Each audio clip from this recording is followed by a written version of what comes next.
Hi, all. We're just waiting to have a couple more people join us, and then we will get started. But it's good to see some familiar names back for this third session.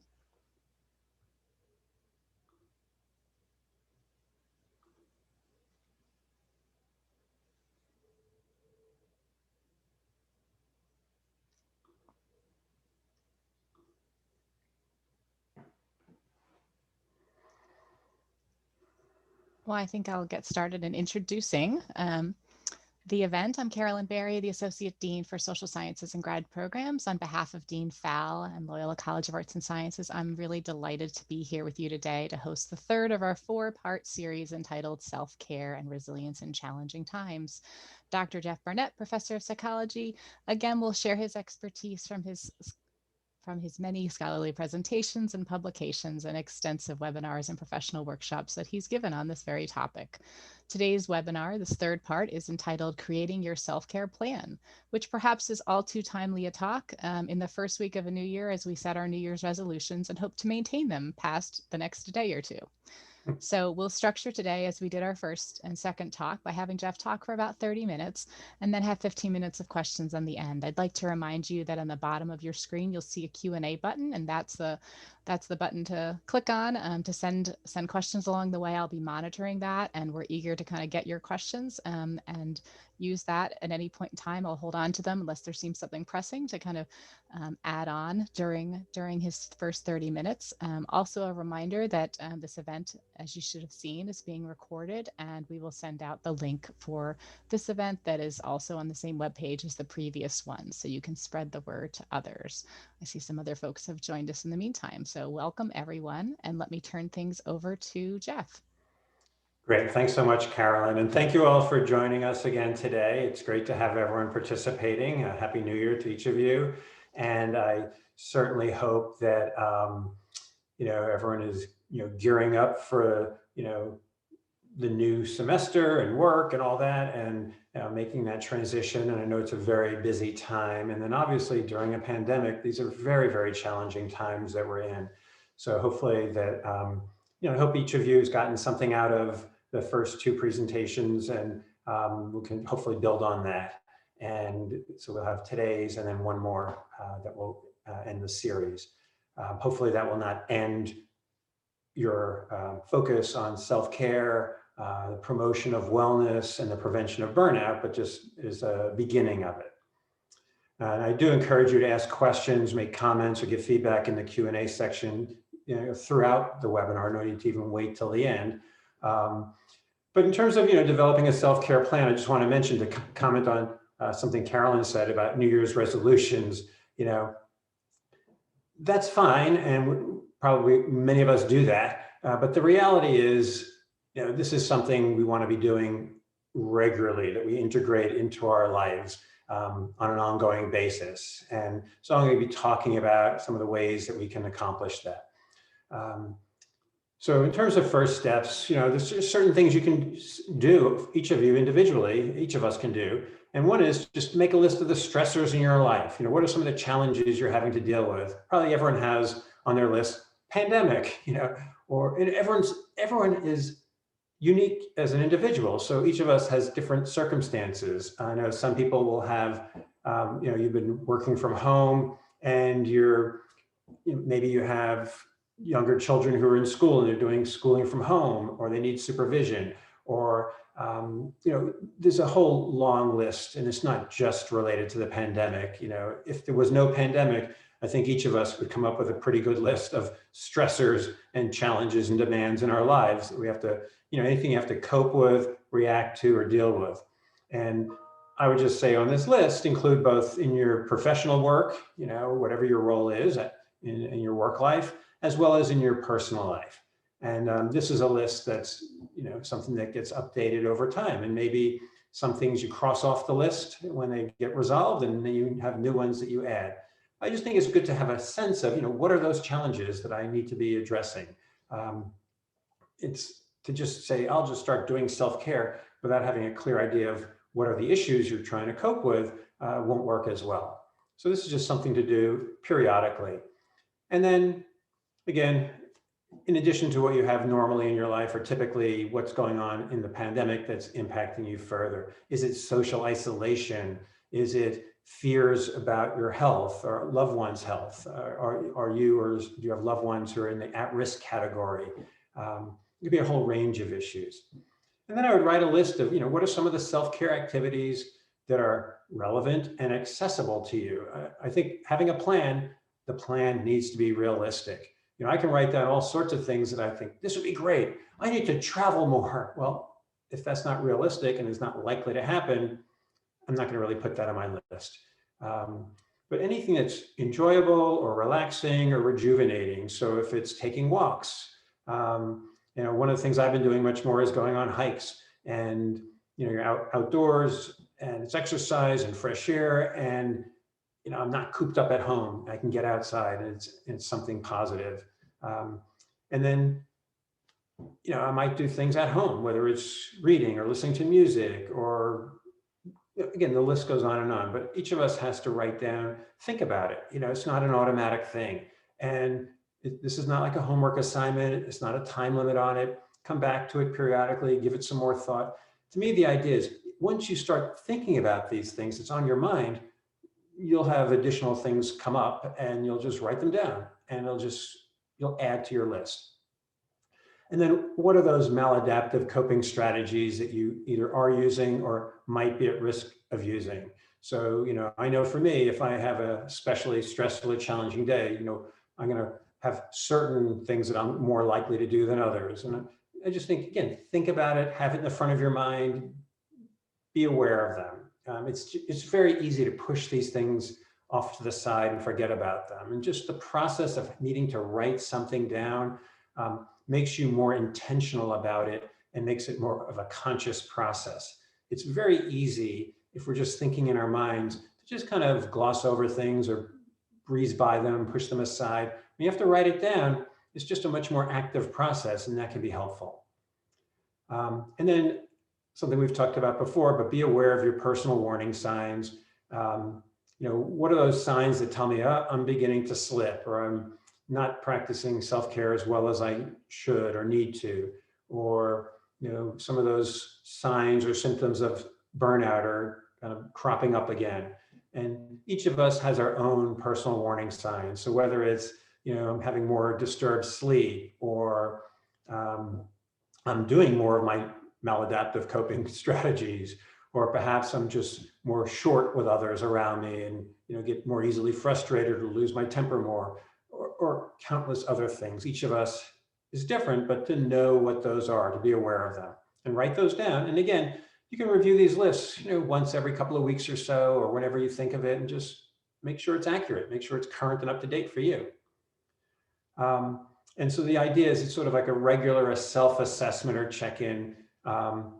We have to pay attention to this and make it conscious. There's no assignment here. It's not saying, okay, every Tuesday and Thursday from 9 a.m. until 10 a.m., you need to do your formal self-assessment or check-in. It's nothing that structured or formal. It's just, you figure that out, but to be aware of these things, to not forget about it. And then write out a tentative self-care plan, something that fits into your lifestyle. To say, I'm going to exercise 5 hours a day, or I'm going to do this 3 hours a day. That's not realistic, and it's not going to fit into my lifestyle and the obligations that I have. And I might have a busier day on Tuesdays and Thursdays, and Mondays and Wednesdays I have more flexibility. And so again, for each of us, we create this tentative self-care plan. So what are some of those positive career sustaining behaviors that you can integrate into your life, into your routines that can be helpful? And then again, it has to be an intentional process and we have to make time for it. And some people will even schedule it. So if you have your daily and weekly schedule, you might say, okay, each morning from 8 to 8:45, I go on my walk. Or every day at this time I do my relaxation exercise or my meditation, or taking a walk at lunchtime, or whatever it might be. But my goal here and the idea is that it doesn't necessarily happen automatically. And so we do have to be intentional about this. We have to be consciously aware and mindful of it and make a plan. And then we start working at it. We start applying that plan or implementing it.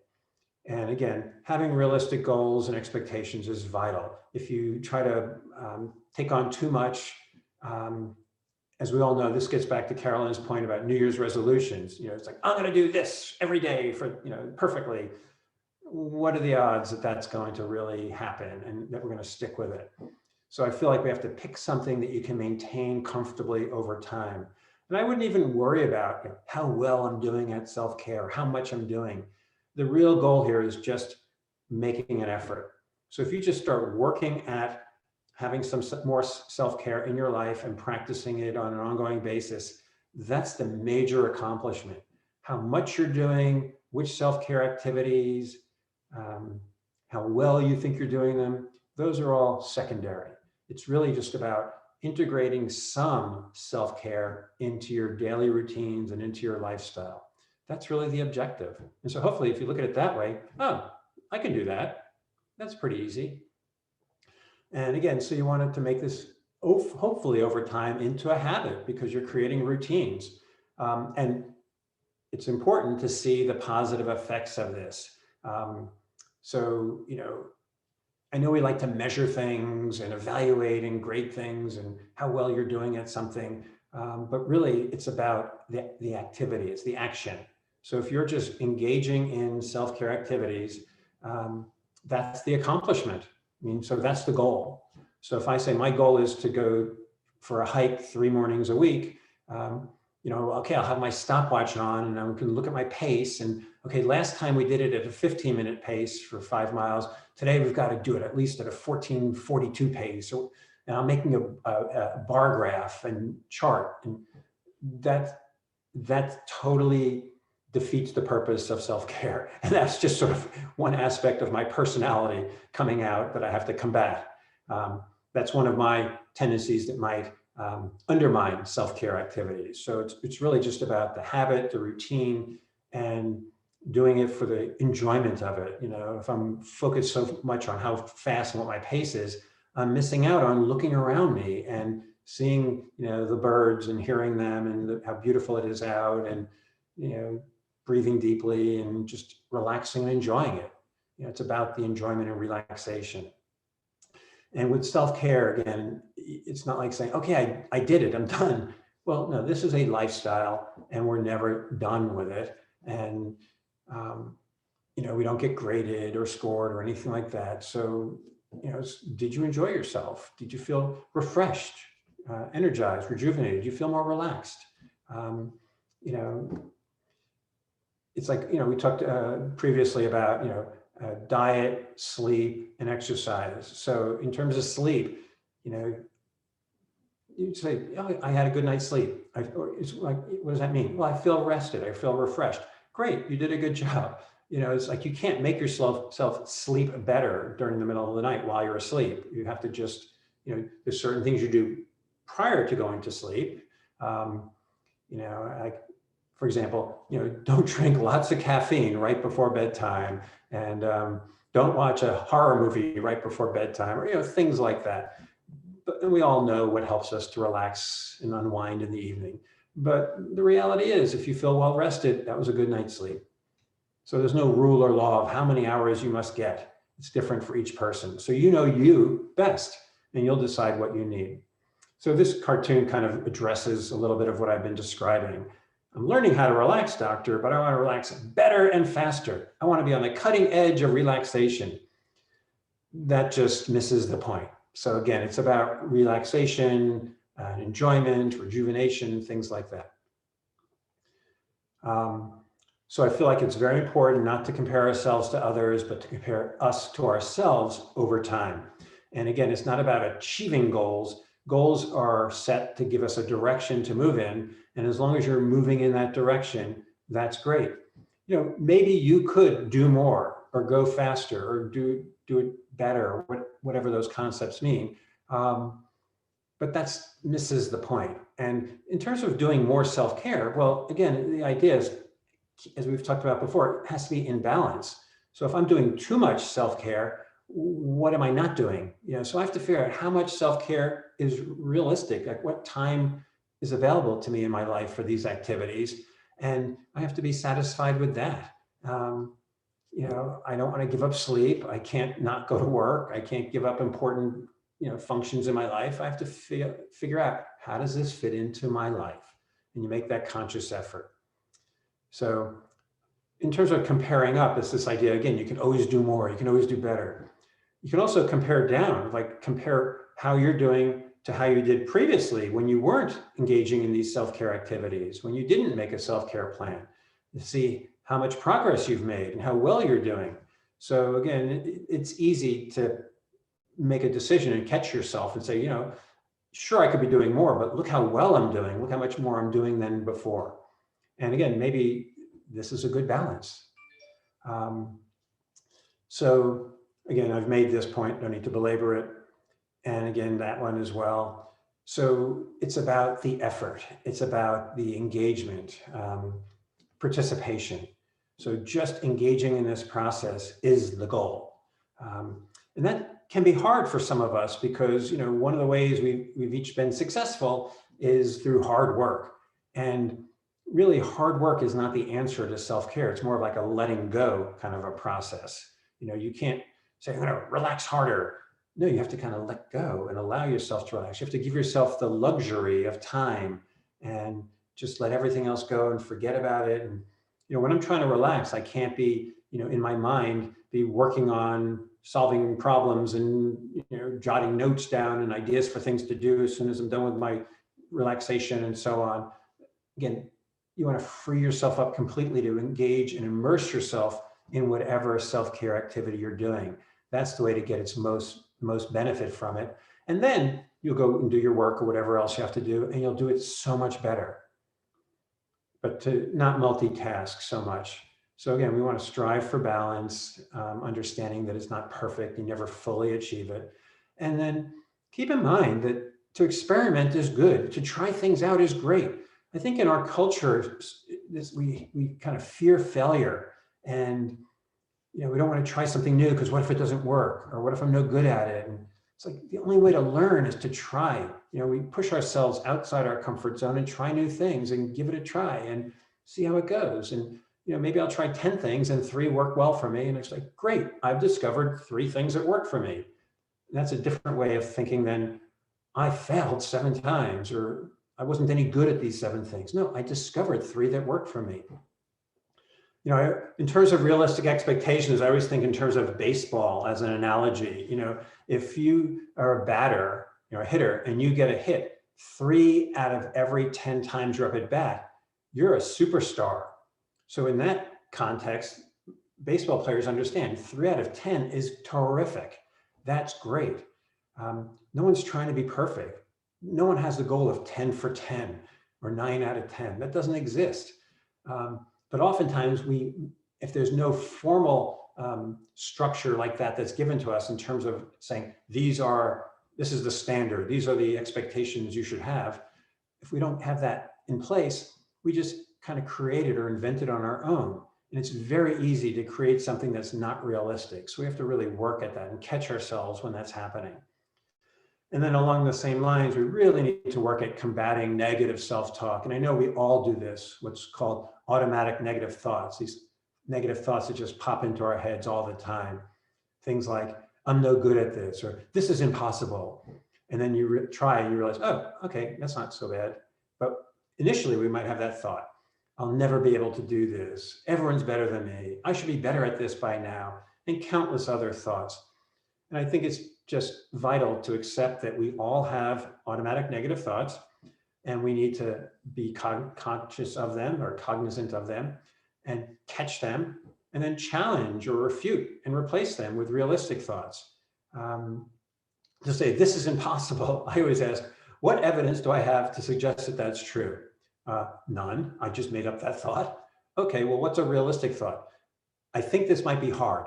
Oh, to go from this is impossible to I think this might be hard, that's helped me move forward dramatically. And then, okay, so let's say it is hard or difficult for you. What are you going to do about it? Then it comes to, okay, so what positive actions can I take that might help me to achieve my goal? Great. Now start focusing on and doing those positive actions and hang in there and see where it takes you. Whereas if I think this is impossible, I might be likely to just say, well, then if it's impossible, then why bother trying? I guess I just won't even try. So it's vital that we don't get carried away with these automatic negative thoughts, but to challenge them, first catch them, be aware you have it, challenge them. Again, what evidence do I have that this is true? And then replace them with a realistic thought, and then focus on what are the positive actions that I can take to help me to achieve my goal, and then start taking your positive actions and move forward. So if you're a cat, these might be your top 10 stress management techniques to use.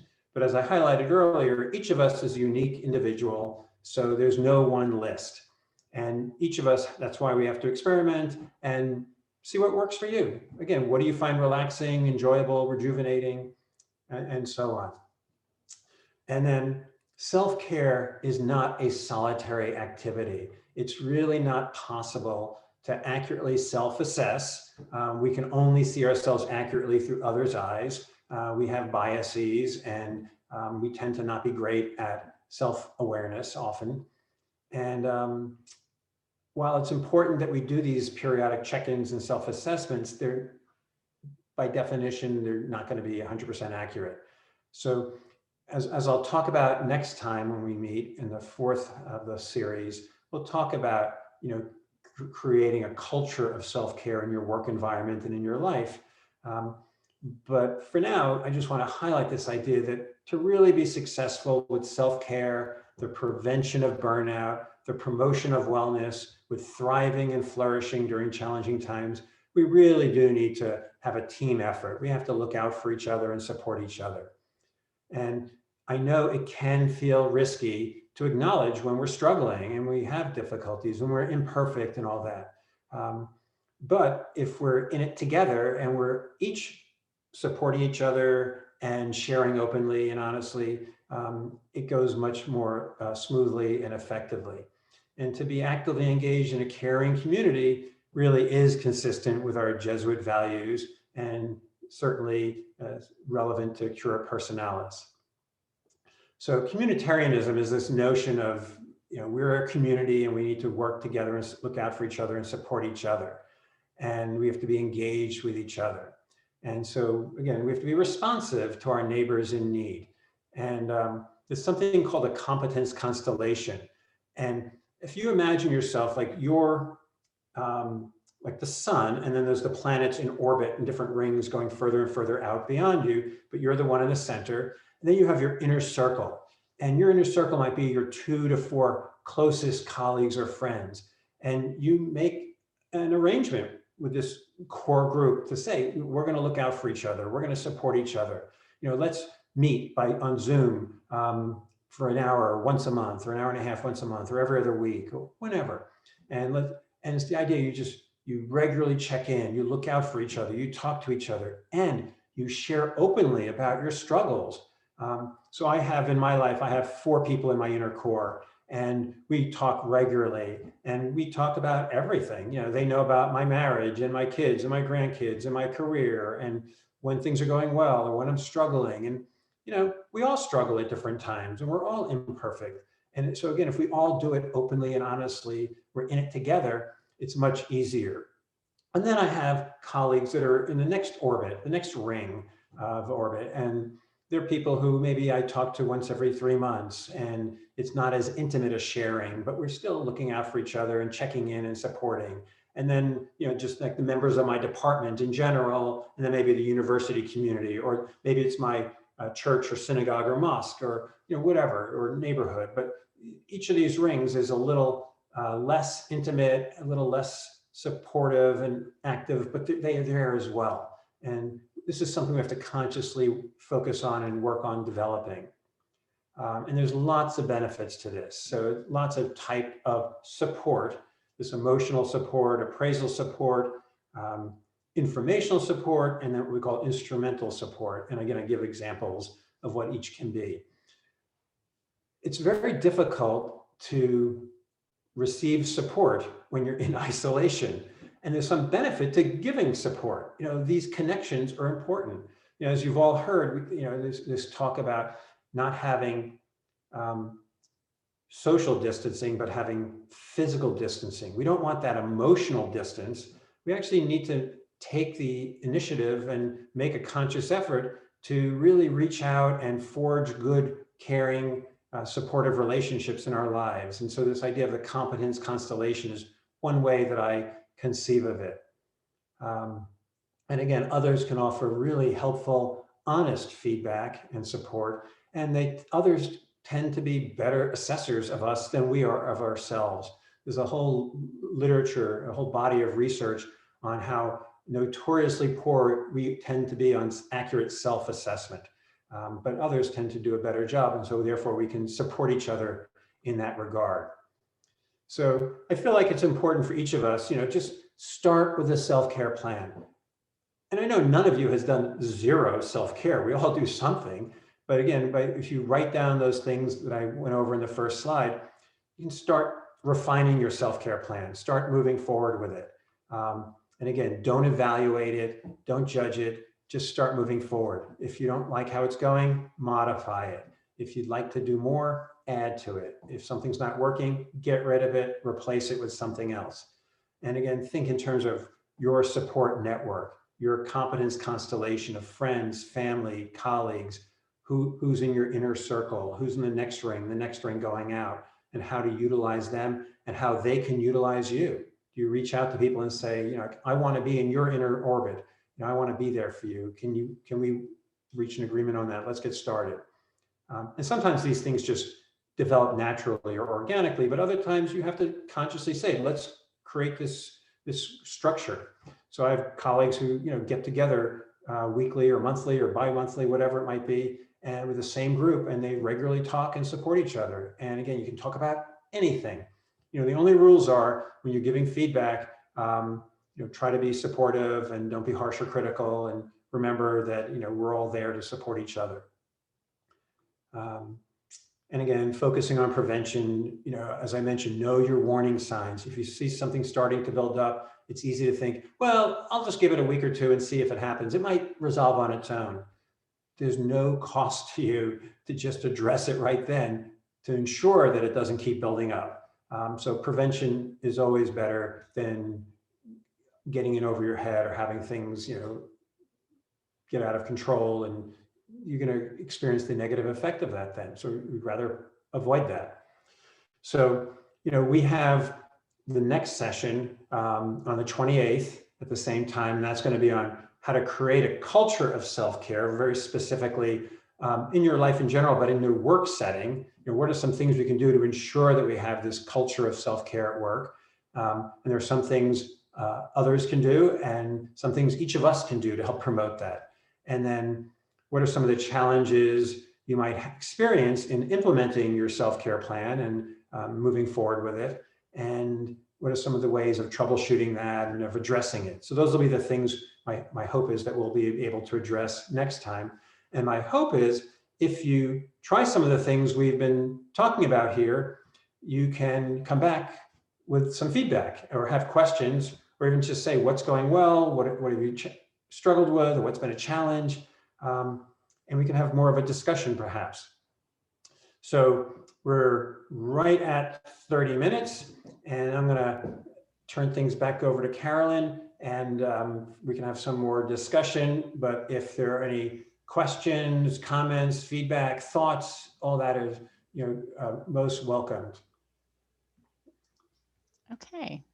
Thanks so much, Jeff. And I Thank just you. sent in the chat the link for where all of the information, the previous sessions have been posted, and this session will be posted as well.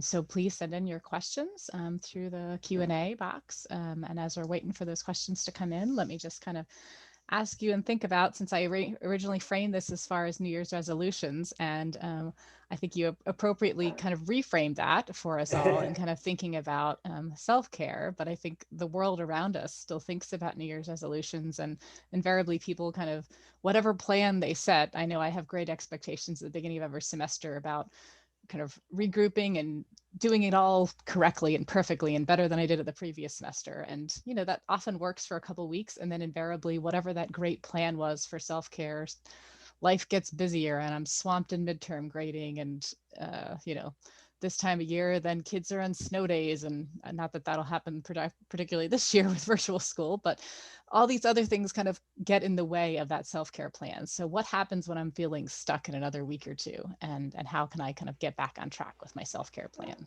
Well, Carolyn, that's a great question. And I can assure you it doesn't apply only to you, that I Oh, think I'm sure of that. all of us can relate to this issue. I think it's important to set broad and general goals. And often when we make a resolution, it's very specific. And so by being that specific or detailed, what we're doing is we're creating a dichotomy. It's like you're either a success or a failure. You did it or didn't do it. Whereas with broad and general goals, it's about a direction that you want to be moving in. And it's really, again, I want to make it more about my actions than about results.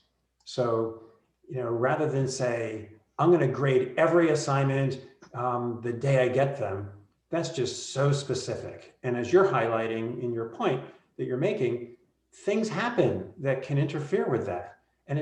But when other things in my life happen that interfere with that, I'm going to feel like it's my flaw, my weakness. I messed up, or I didn't achieve the goal, so I failed.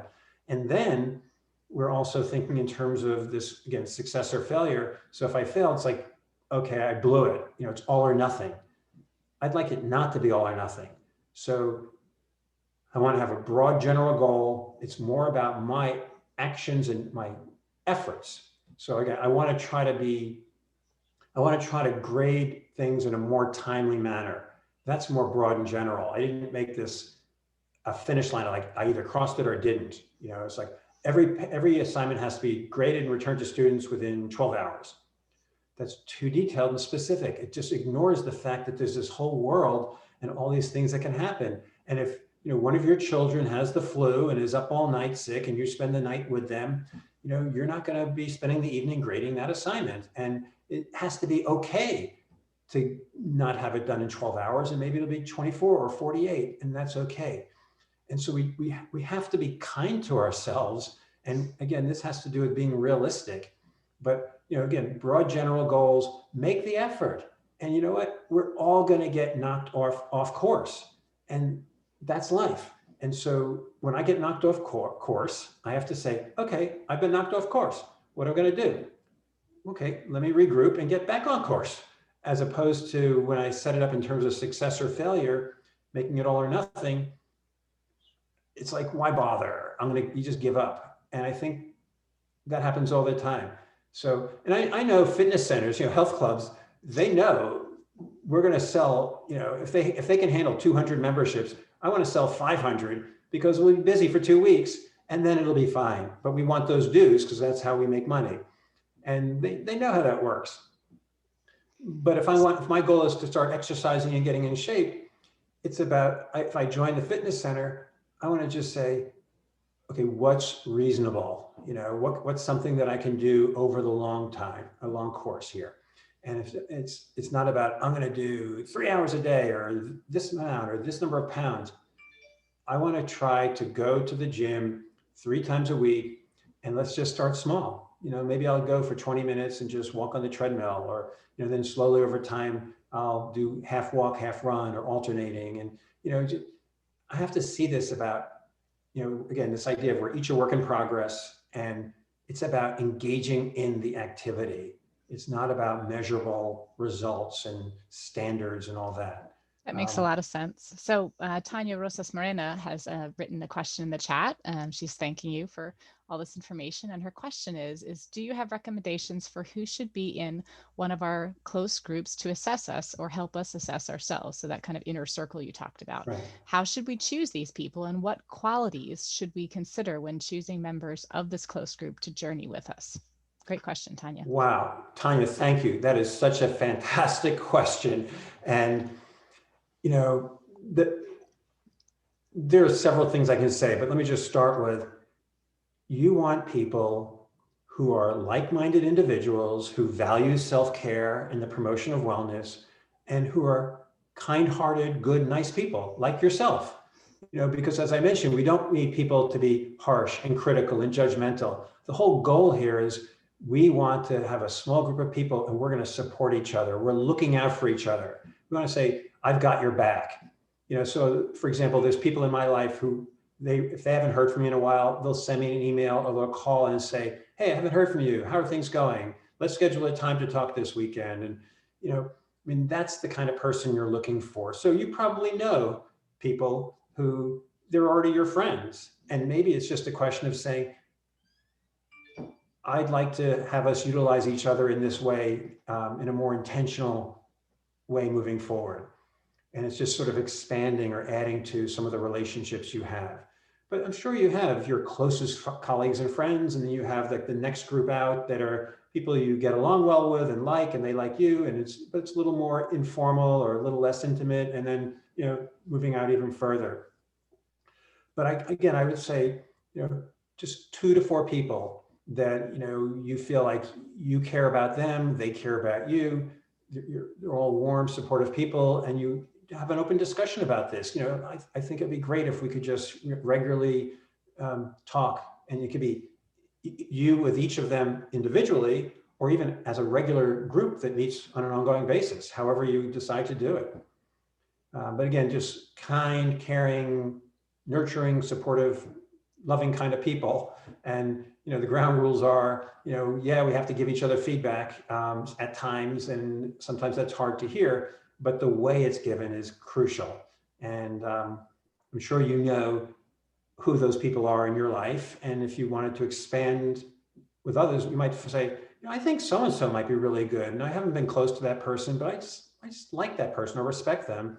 Reach out to someone. And again, that can feel a little risky, but my rule is always, when I'm concerned about if I can do something or not, I ask myself, if someone else did that to me, how would I react? And my reaction is, I love that. Then great, then I'm going to do it, even if it feels a little risky. Because people are people, and in general, if I would like someone to do that for me, I think most people would like that if I did that for them. That's my hope. Great, thanks.